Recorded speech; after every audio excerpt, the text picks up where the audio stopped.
गरलं तरलानलं पुरस्ताद्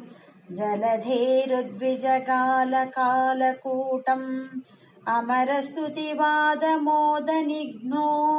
गिरिशस्तन्निपपौ भवत्प्रियार्थम्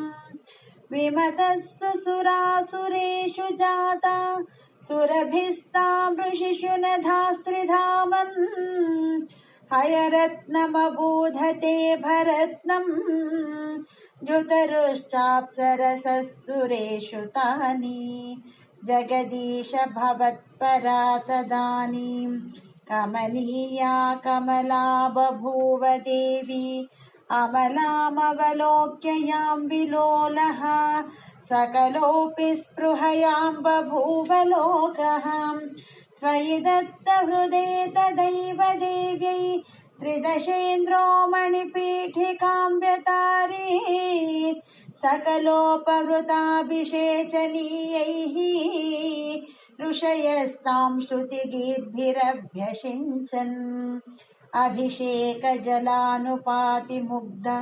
त्वदपाङ्गैरवभूषिताङ्गवल्लीं मणिकुण्डलपीतचेलहार प्रमुखैस्ताममरादयोर्वभूषन् वरणस्रजमात्तभृङ्गनाधां ददती सा कुचकुम्भमन्दयाना पदसिञ्चितमञ्जुनूपुरा त्वां कलितव्रीलविलासमाससादा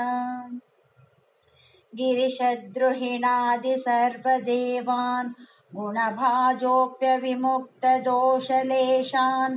अवमृश्य सदैव सर्वरम्ये निहिता त्वय्यनयापि दिव्यमाला पुरसा तरसा ममानितैनां भुवनानां जननीमनन्यभावां त्वदुरो विलसत्तदीक्षण श्रीपरिवृष्ट्या परिपुष्टमास विश्वम् अतिमोहनविभ्रमा तदानीं मदयन्ती खलु वारुणी निरागात् तमसः पदवीमधास्वमेनाम् अतिसम्माननया महासुरेभ्यः तरुणाम्बुदसुन्दरस्तदा त्वं ननु धन्वन्तरीरुत्थितोऽम्भुराशेः अमृतं कलशे वहन् करभ्याम् अखिलार्तिं हर मारुतालयेश अखिलार्तिं हर मारुतालयेश गरलं तरलानलं पुरस्तात्।